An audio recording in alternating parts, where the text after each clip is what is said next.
Ladies and gentlemen, the speeches will commence. The first speaker is Uncle Trev.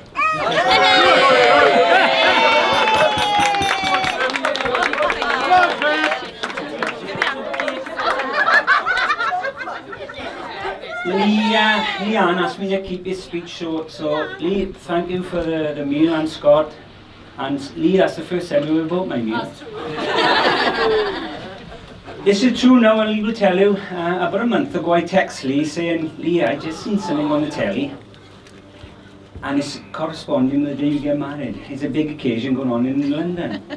I said, there'll be millions and millions of people watching all over the telly. There'll be people here who want to see themselves. I said, there'll be thousands and thousands of people travelling up to London just to get a glimpse, just to save the atmosphere. I am, of course, talking about the FA Cup final. Not this so-called wedding of the year. As my wife pointed out, we're already at the wedding of the year.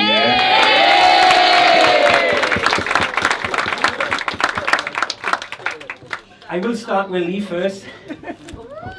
Lee, I must admit you look beautiful. And when you walked down the aisle, I did have a lump in my throat, and you reminded me so much of your auntie when we got married all them years ago. Scott, for a Leeds fan, you scrub up well, I must admit. But I'll come back to you now, Scott. Bridesmaids next. I must admit, the bridesmaids look lovely today. I'm saying that because, of course, my daughter's one. But I also got to mention two in particular, because there was a few wardrobe malfunctions.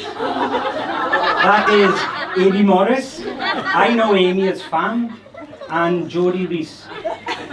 Jodie, Leanne once told me that she thought you was the most educated person she knew in Cymru, but she was drunk at the time. Anyway, regarding these wardrobe malfunctions, I was told, because I wasn't there, it was like covering 2 watermelons with a wet wipe.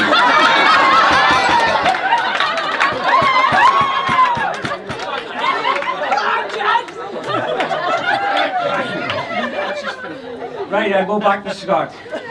Scott, on behalf of the Thomases and Turners, let me be the first one to congratulate you and welcome into the family. You'll be sorry. 36 years and I'm still trying to get out.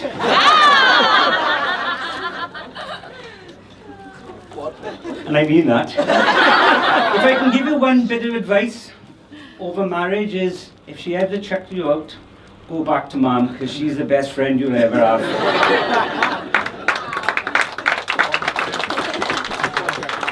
When Lee and Scott was together for the first 2 years, I honestly didn't know his name was Woodford, because every time I seen Lee, I always thought it was a football-related surname, because I'd say to Lee, how's Scott? And she would go, booked, sent off. Later on, I was in the bar and I heard a couple of Scots mates talking about his football talents. One of his mates said, Scott, he's good in the back four, he holds the line well, he controls his back too, he's a good talker. Another one piped in, trouble with Scott, he don't get many goals though. And the other boy piped in straight away, but I bet he scored tonight.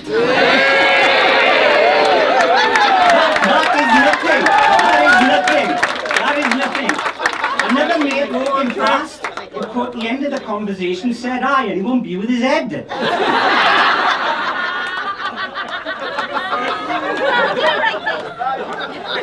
Right, my niece's turn now.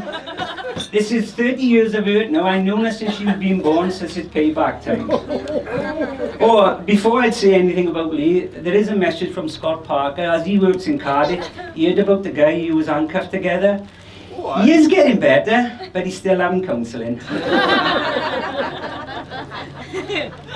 There are many stories I could tell you about Lee, and I even going to mention the time when she ran in the house when she was a young teenager when the police was chasing her. But that's for another occasion. Maybe in the christening we can tell that one. But anyway, I'll tell you 3 stories, and I promised ex-workmates of me and Lee when we worked together these 3 stories, especially the friends who don't know about these. First one is, Lee was always in the front office. We didn't have a reception, so Lee was the first communication, as well as doing admin work. Anyway, the postman walked in, put a pile of letters on the desk and said, I got a parcel here for a Leanne Turner needs to be signed for. Lee turns around and say, we haven't got a Leanne Turner working yet. There was a pause about 5 minutes, she went, oh, it's me, man.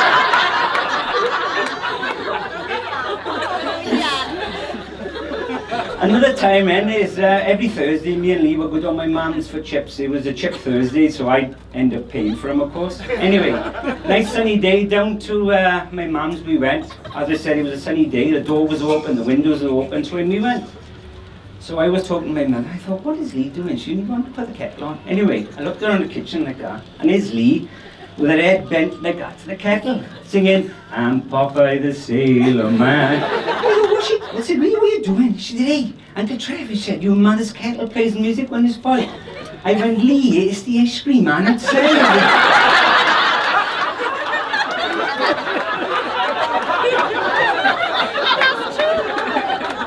And the last little tale I tell about there is, if people who don't know what a cherry picker is a lifting platform when you work up at heights so they can do cables and lights. Anyway, the engineer called. Went to the front office where Lee was working. He said, Lee, I've come to repair the cherry picker. Leanne looked at him and said, you don't sell cherries? Anyway, later on, now on the shop floor, I walked up the shop floor and this engineer come on to me, he said, is that your niece in the front office? I said, He said, some of the boys just told me she's not very bright. I said, no, she's not very bright at all. And he said, but she's fit. So I looked at that, and because of the noise on the shop floor, I honestly said, thick. So I turned around and said, well, ma, she's thick as shit. And he looked at me, the guy, he must have thought, what a bloody family. Changing the subject now, I also got to thank two people who travelled down from Adrian, Scotland, as Uncle Harry and Auntie Cheryl.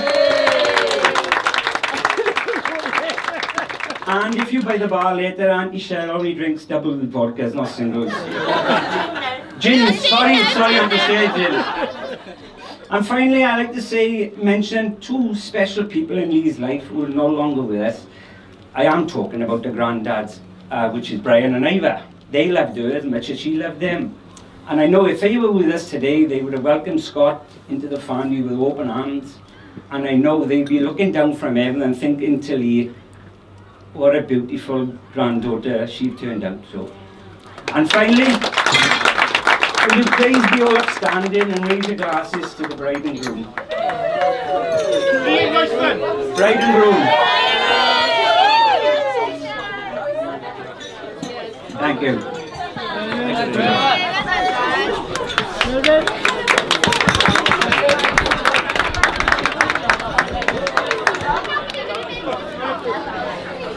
Ladies and gentlemen, your groom, Scott.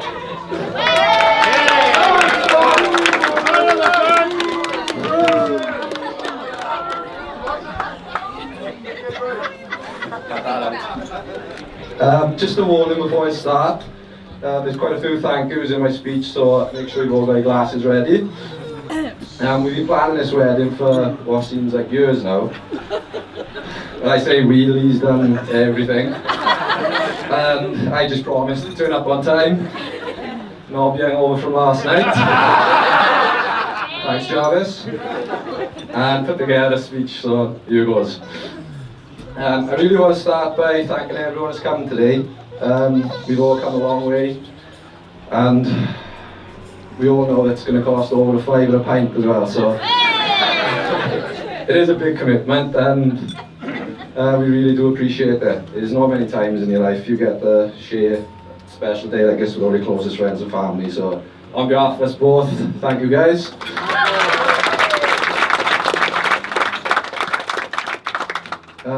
The next thanks is for my groomsmen, Adam, Dan, Andrew and Scott Parker. After some issues with the Dicky Bows, you're all looking smart today, boys, fair play. It's been great out this morning.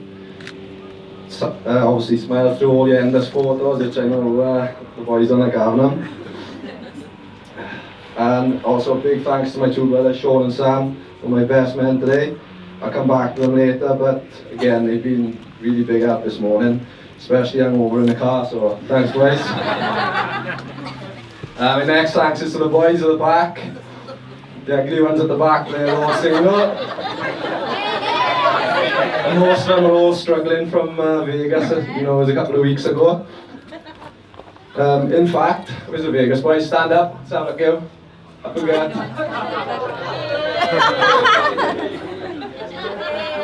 Right, have a good look at this lot. If you see them by the bar later, make sure you get them a drink because they're all skint. And if you don't, they're only going to come round and start taking a wine off the table anyway. So. Right, cheers for the top stag, boys. You can sit down now. And it's two of the boys' birthdays today as well, so happy birthday to Liam. 23 today. And Ian Trainer was 30 yesterday, so... He's getting old. Next thanks is to the bridesmaids. It's fair to say my sister's looking beautiful today. The rest will look alright as well. Yeah, you know I'm joking. We all look stunning today, and I heard all about the endless wedding dress shops you had to go to before she picked this one, so thanks girls. Thank you to Lee's family as well. They've been great over the last 10 years and they welcomed me in from the start. They love a big family meal for any occasion, any birthday. So they love this one because I'm paying for it. We've got some flowers for these, ma'am.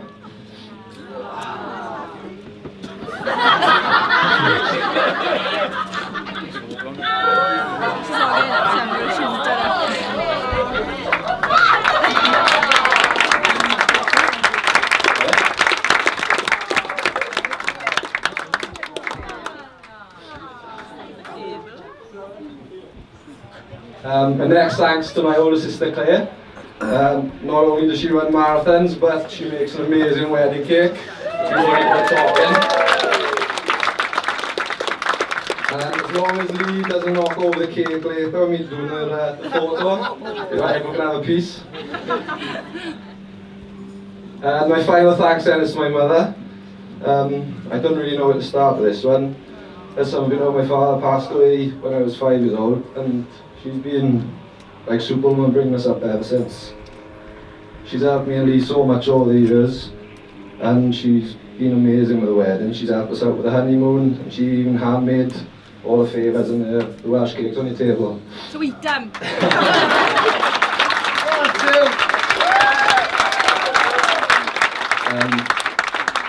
be honest, I think she loves Lee more than she loves me now. True story. Lee's the daughter that she never had.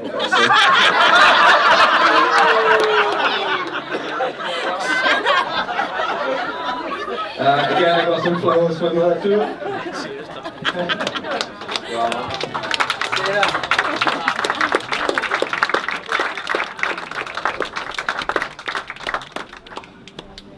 Right, and on that note, on to the star of the show, my new wife, Lee Woodford. So I thought I'd tell a bit of a story and take it back to where it all started. Friday the 13th of July 2007.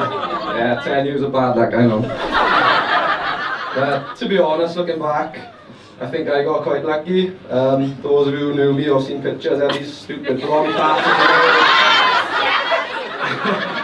Used to wear Henleys all the time. But yeah, first night I met Lee was in one of the local pubs. I was underage drinking, 17. Lee was 19.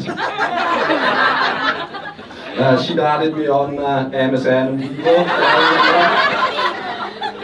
And she kept popping up on my chat, Sexy Lee 88.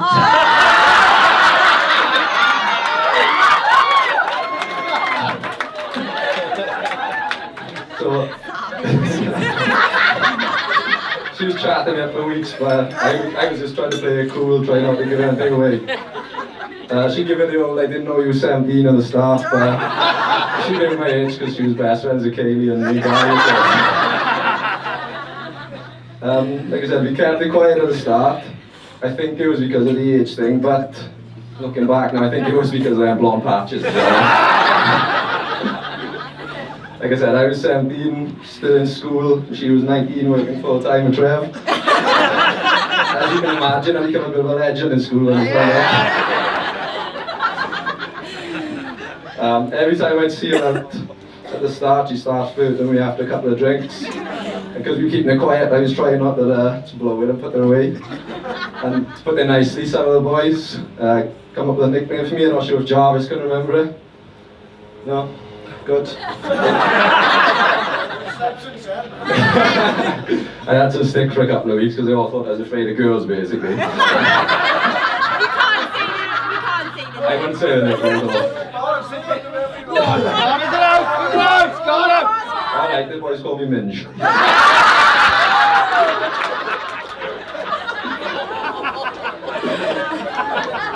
After a couple of weeks then, we went official, and since then we both finished school.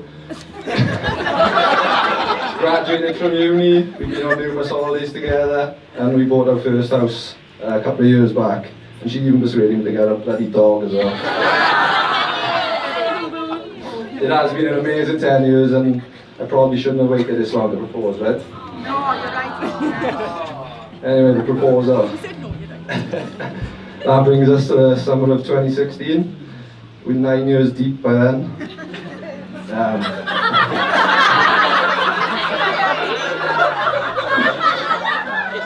And it was finally the big moment. I know some of us have been waiting a long time for it to happen. Did come close a couple of times, but after a lot of pressure, and there's quite a lot of expectation as well, something special happened that summer, so I think it deserves a toast, so can we raise our glasses? A toast to Wales giving us its 2016.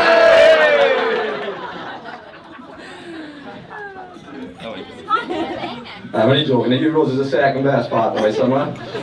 It took 9 years, but I finally got down on one knee and popped the question. And of course she said yes. She didn't even let me finish proposing before she took the ring off me. But believe it or not, it was actually Euros that helped me confirm that I was going to marry her. On a Wednesday night, me and Ross bought Euro tickets for a couple of £100 for the Friday and booked a seat on the bus to go to France. Now most of you women would have kicked right off.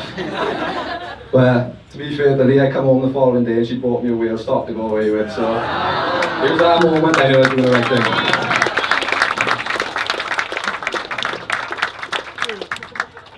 In all honesty, I do feel like the luckiest man in the world. I'm proud to call Lee my wife, and I look forward to not only sharing my surname with you, but the rest of my life with you now. It's said that the true measure of a relationship isn't how you feel about someone else, but how they make you feel about yourself. And Lee's not only my wife, but she's my best friend. And she's always had this incredible ability to make you feel like you're the most important person in the world. The ability to make you smile for no reason, and has to be the most selfless person I know. You don't meet many people in your life that puts everyone else before themselves, so thanks, babes.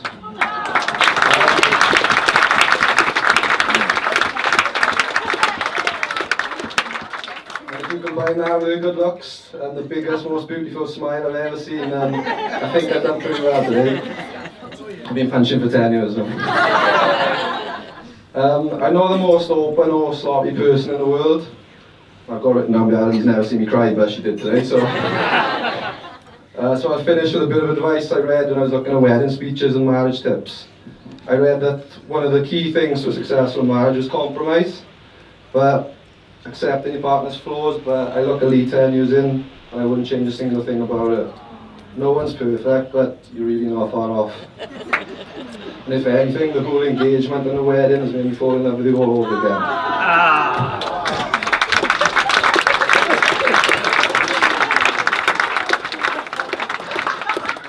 Final bit of advice: if you're lucky, and if you're really lucky and the person you love decides to love you back, then make sure you spend the rest of your life trying to give them everything they deserve.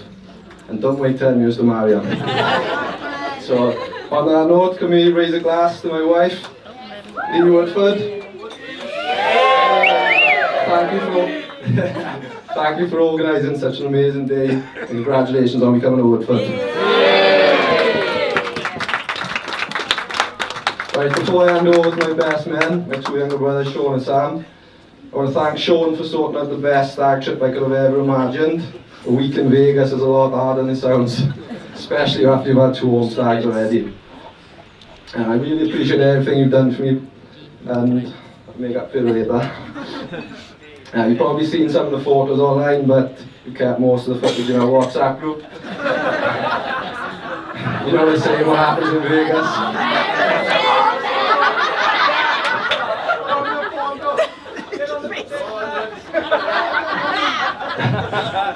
Like I said earlier, Sean and Sam have been great with the wedding prep, and Sam has managed to get away with a lot of his duties, so I think he's going to give us a bit of a speech as well later, so we owe Sean a couple of drinks.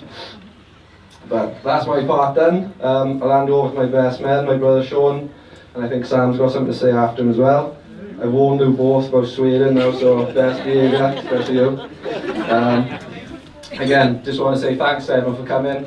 Day's been special and I look forward to the night.